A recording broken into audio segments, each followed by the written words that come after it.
What you see when you stand in St. Peter's Square is only the tip of an enormous history, an architectural peak that sits above a crowded, complicated underworld of streets, tombs, and memorials. Uncovering the hidden structures beneath the Vatican means descending through layers of time, from Michelangelo's dome and Bernini's bronze canopy, down through Constantine's basilica, into a late antique memorial, and below that, into a Roman necropolis cut into the soft tufa of the Vatican hillside. Along the way, we find inscriptions, niches, bone fragments, and rival interpretations, each object a clue, and each clue a reminder that memory and material culture rarely line up in neat answers. If you enjoy real historical stories filled with mystery, archaeology, and forgotten details, consider subscribing to the channel so you don't miss our next explorations. At the surface, St. Peter's Basilica asserts a single claim. This is the center, the axis, the sacred heart of Roman Catholic memory. Its colossal geometry and liturgical choreography make it hard to imagine any other use of this ground. But the church's very prominence is a result of what lay beneath, a place remembered, marked, and repeatedly preserved across centuries. To understand how St. Peter's became what it is, we have to begin not at the altar, but at the edge of the ancient city, the Ager Vaticanus. Long before Christianity made this hillside sacred, the Ager Vaticanus was marginal land. Lying outside Rome's Pomerium, the sacred boundary that in Roman law restricted certain activities within the city, this strip along the western bank of the Tiber was a convenient zone for activities forbidden inside the civic limits. Under Roman law, burial was strictly regulated. The 12 tables and customary practice placed cemeteries and tombs outside the populated center, often lining the major roads where the dead could be remembered by passers-by. Roads like the Via Cornelia and Via Triumphalis threaded the Vatican Bank, and along them were tombs, small family enclosures, painted tomb chambers, columbiaria, and mausolea, turning the landscape into a patterned necropolis. It was within that funeral landscape that the Circus of Nero later occupied a long, elongated oval. Ancient textual references and archaeological traces point to a circus used for entertainments and at times for capital punishments. For later Christians, the memory of a circus where executions occurred provided a concrete location for accounts of persecution during Nero's reign. Here, the question that animates much of the later tradition arises. If Peter was martyred in Rome during Nero's persecutions, could he have been executed around that circus and buried somewhere in the adjacent necropolis? The New Testament itself offers only indirect clues. One particularly influential passage is the farewell scene in John 21, where Christ's dialogue with Peter can be read as a commissioning or a foreshadowing of pastoral responsibility. It does not record a Roman execution. The Gospels and Acts do not narrate Peter's death in detail. The most explicit early testimony about a Roman tomb comes later, through writers who reflect a developing communal memory rather than contemporaneous reportage. By the 2nd and 3rd centuries, Christian authors began to place apostolic activity and martyrdom in Rome with greater confidence. Origen, writing in the 3rd century, assumes Peter's presence in Rome as part of his theological expositions, while the apocryphal Acts of Peter narrates a captivity and crucifixion tradition that became influential in popular piety. By the late 4th century, the historian Eusebius of Caesarea preserves a particularly relevant passage. He cites a presbyter named Gaius, probably a Roman churchman of the late 2nd or early 3rd century, who reports that a small memorial or trophy had been set up at the place where Peter's remains were venerated. Eusebius recounts Gaius's testimony that the community had preserved a visible marker of Peter's tomb, a trophion, that served as a point of memory under which the faithful gathered.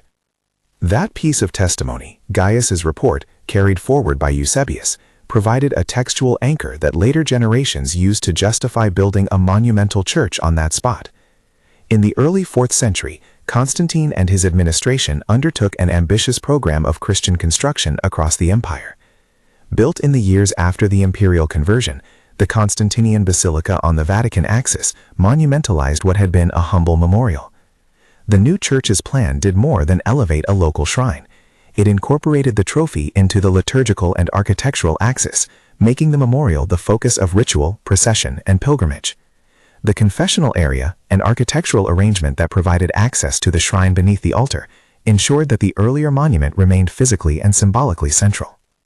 Architectural continuity is a recurring theme in the story beneath St. Peter's.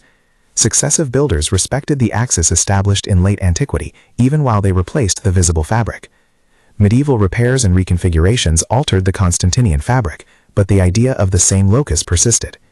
In the early Renaissance, Pope Julius II inaugurated a radical reconstruction that would eventually become the present basilica. Architects like Bramante, Michelangelo, and later Bernini inherited not a blank site, but a palimpsest of foundations and a sanctified spot in the ground. When Bernini's bronze baldachin rises over the high altar, it does so over an architecture that, in multiple centuries, had been organized to mark what was believed to be the Apostles' tomb. Investigations like this, where archaeology, texts, and tradition intersect, are what this channel is dedicated to. If you want to keep exploring stories that go far beyond the surface, subscribing helps you stay with us on future deep dives. If tradition and architecture create a continuous devotional narrative, archaeology offers a different kind of narrative, one grounded in stratigraphy, context, and material relationships. In the mid-20th century, a sequence of excavations beneath the basilica sought to answer questions that had been debated for centuries. What exactly lay under the Constantinian Church, and what did the material remains tell us about the earliest commemorative practices there? The excavations were authorized and overseen by Vatican authorities in the context of much wider building and restoration projects. Work in the 1940s and early 1950s revealed a sprawling necropolis beneath the basilica, rows of tombs, burial chambers, frescoed niches, and funerary monuments carved into the tufa. Among these discoveries was a small apse-like niche, the feature that many scholars link to the trophy mentioned by Gaius through Eusebius. Archaeologists found evidence of continuous attention to that niche, votive deposits, graffiti, and later structural adjustments that suggested it had been a locus of remembrance for Christians before Constantine's grand construction arrived. Several kinds of material findings shaped the investigation that followed. First, there were inscriptions, faded letters scratched into plaster and stone, whose readings could, if accepted, provide direct textual links between the tomb space and the name Peter. Secondly, there were human remains, fragmented bones discovered in contexts associated with the funerary area and the niche. Thirdly, there were stratigraphic relationships, later building faces cutting into earlier contexts, burials inserted and later disturbed, and evidence for repeated visitation and commemoration over time. Interpreting each of those items, inscriptions, bones, stratigraphy, turned out to be anything but straightforward. The first major public voice that linked the archaeological finds to Peter was Margherita Guarducci, an epigrapher whose work in the 1950s and 1960s argued that certain inscriptions near the niche could be read as referring explicitly to Peter. Guarducci also played a central role in publicizing a set of bone fragments found in association with the memorial area. Her reading and her interpretation strengthened the case that the shrine had been a focal point for early Christian veneration of Peter's burial place. But for every piece of evidence that seemed to affirm the traditional claim, other specialists raised methodological objections. Inscriptions are notoriously fragile witnesses. Letters weather, plaster peels, later scribes add notes, and modern eyes can project desired words onto ambiguous marks. When Guarducci proposed readings suggesting the presence of Peter's name, other epigraphers cautioned that the letters might be partial, worn, or open to alternate reconstructions. One disputed reading sometimes discussed in scholarship, rendered in shorthand as Petros Ini by those who defend the connection, has been challenged by others who see the marks as too fragmentary to constitute firm proof of a name. Bone fragments present a different set of problems. Osteological analysis reported that a group of fragments, when examined together, was consistent with a single adult male, relatively robust and of an older age, estimates often given in the range of about 60 years or so. The bones showed traces of wrappings and, according to some testimony, cloth with purple or gold threads, an attribute later interpreted by some as evidence of high status or ceremonial treatment. Those observations, when taken together, can sound compelling. An elderly, robust male, wrapped in valuable cloth, found in a place venerated as a tomb. Yet the manner in which the fragments were recovered and handled complicates the evidentiary chain. Archaeologists insist on context. A bone fragment's archaeological value depends heavily on where it was found, its in situ association with other deposits, and the documented sequence of stratigraphic events. In the case of the Vatican fragments, there were documented instances of removal, reboxing, and curation that interrupted the original context. At times, fragments were transferred, cataloged, repackaged, and later re-examined. The interruptions in continuous provenance created legitimate doubts. If pieces are moved and reassembled across decades, can we be sure they all come from one individual? Was the cloth association original or the result of later contaminations? These are not rhetorical quibbles. They go to the heart of what archaeologists can and cannot claim. Scholarly disagreement over the evidence crystallized into two broad interpretive camps. On one side stood a position that emphasized continuity, a set of early textual testimonies that places Peter's burial here, material markers that show sustained veneration at a single spot, inscriptions that in at least one reading invoke a name like Peter, and osteological readings compatible with a solitary male's remains wrapped with care. That view concludes that the archaeological and textual evidence, taken together, makes it reasonable to accept that early Christians recognized this place as Peter's tomb, and that some of the bones may indeed have been venerated as relics of that apostle. On the other side stood a cautionary position, grounded in methodological skepticism. Inscriptions are ambiguous and often contested.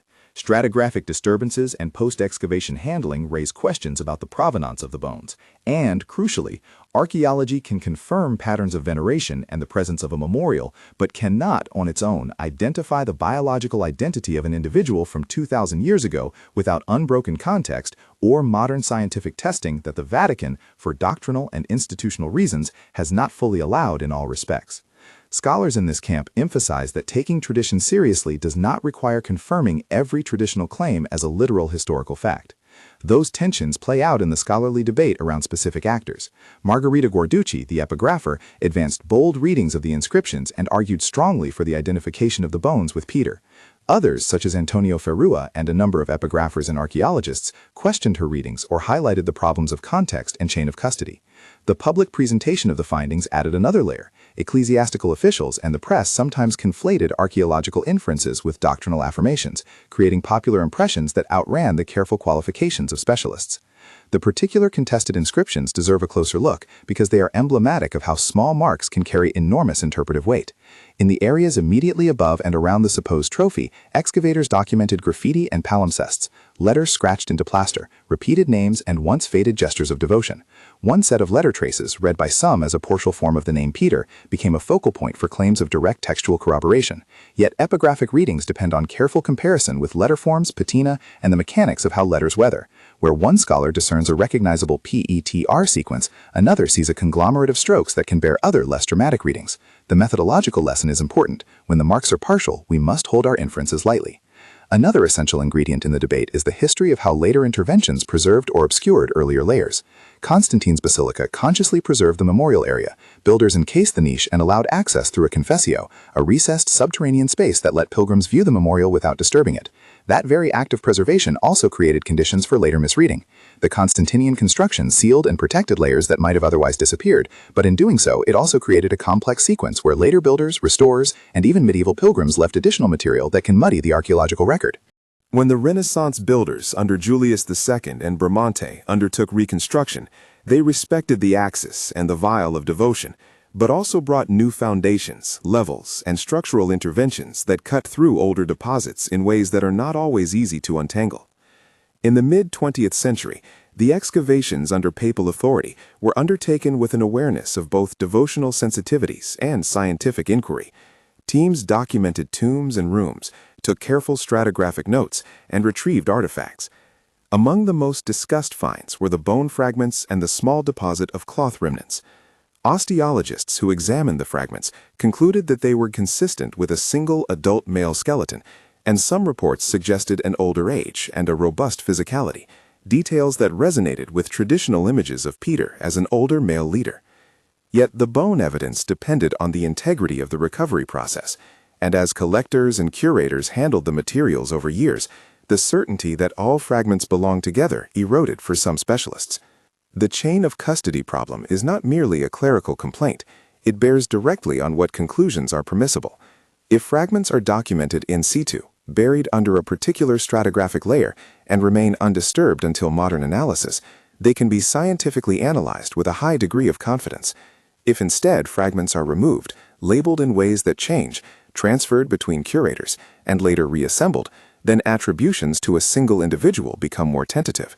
Some of the bone fragments related to the Vatican excavations passed through such a complex history, and critics argue that the missing link between original in-ground context and later boxed assemblages prevents an unequivocal identification.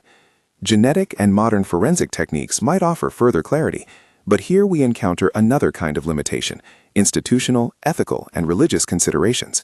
The Vatican has exercised care and restraint in permitting biological testing on relics housed within ecclesiastical settings. Where non-invasive approaches are possible, they have sometimes been utilized. Where invasive testing would be required, permission is often withheld because of the relic's devotional status and the need to respect liturgical sensibilities. That leaves scholars with a difficult balance. Modern science could potentially give stronger answers, but access to destructive testing is limited by institutional priorities and religious respect. One useful vantage point to resolve some of the tension is to step back from the question, "Are these Peter's bones?" and ask a different one. What does the archaeological record show about the site's role in early Christian memory? On that point, the evidence is stronger and more consensual. Multiple materials, inscriptions, votive deposits, stratigraphic patterns, and the architecture of the confessional all indicate sustained, organized, and public commemoration at the site from late antiquity onward. Whether or not we can fix a single skeleton's identity, the material culture confirms that this location was perceived and treated as the locus of an apostolic memory. That is an archaeological conclusion independent of whether a particular set of bones belongs to a person named Peter. The trophy itself, this modest memorial that Gaius allegedly described and that Constantine's builders respected, operated as a mnemonic device. It allowed subsequent generations to point to a place and say, in effect, "This is where we remember him." In a pre-modern world where institutional authority, liturgical practice, and communal identity often flowed from such focal points, a trophy could be more powerful than any textual proof. Over centuries, processions, pilgrimages, and the liturgical calendar reinforced the meaning of the site. Architecture amplified it. The placement of altars, the orientation of the confessio, and the choreography of sacred space ensured that memory had a durable home.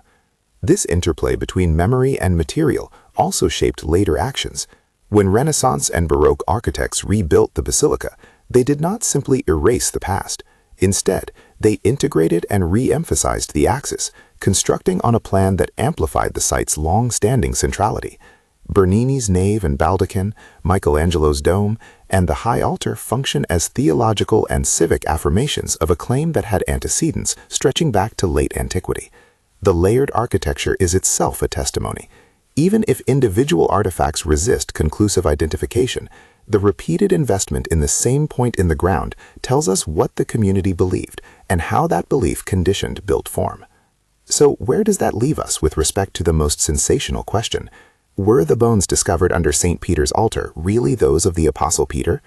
The most careful answer is twofold and intentionally modest.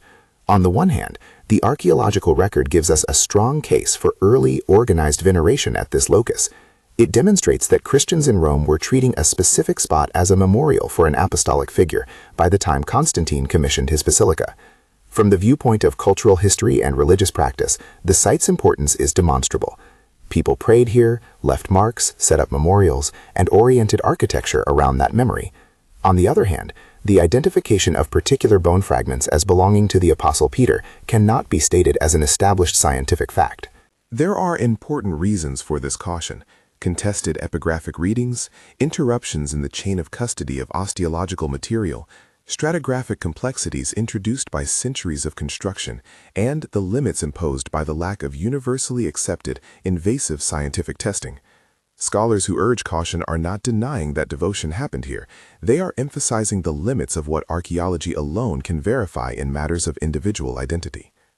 That balanced conclusion serves a larger purpose beyond the specific case of Peter's bones. It models how scholars and respectful observers might negotiate the relationship between faith and evidence. For believers, the site is a place of profound memory, whose sanctity has been reinscribed across centuries. For historians and archaeologists, the same site is an invaluable record of how communities crystallize memory in stones and ceremonies. Both perspectives can coexist without collapsing into each other.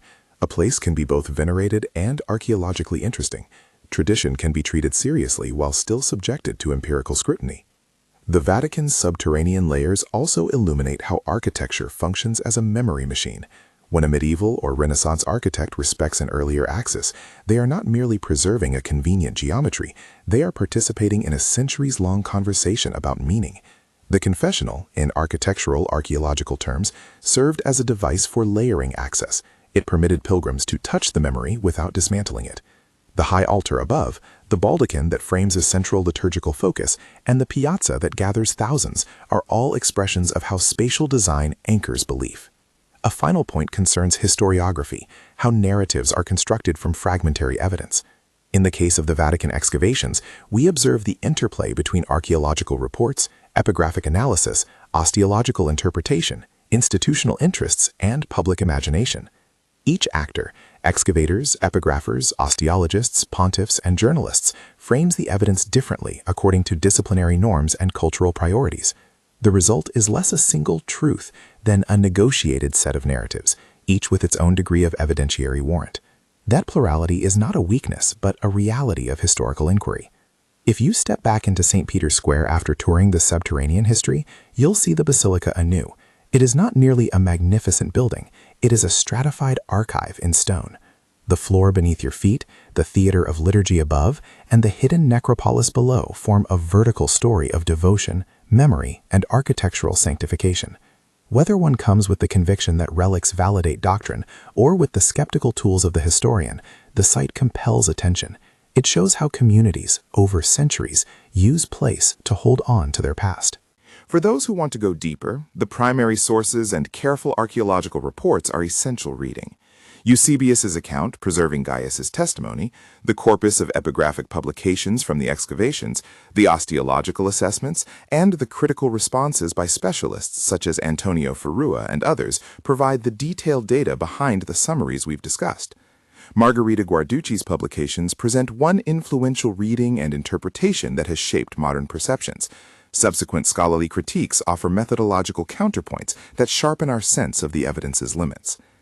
The question, then, is not merely who lay under the altar, but how a place becomes a place. How do memorials assemble meaning? How do successive generations interpret, protect, and transform a memory into an institution? The layers beneath the Vatican give us an unusually rich case study for these larger questions, combining textual accounts from antiquity, the architectural imprint of imperial patronage, and the messy, revealing deposits of archaeological practice. Uncovering the hidden structures beneath the Vatican reminds us of a larger historical lesson. Objects and places do not speak plainly. They speak through accumulations of ritual, inscription, architecture, and sometimes bone. Each layer adds nuance. Each disturbance complicates the story. The archaeological record confirms that a powerful tradition coalesced here, one powerful enough to shape empire-scale architecture.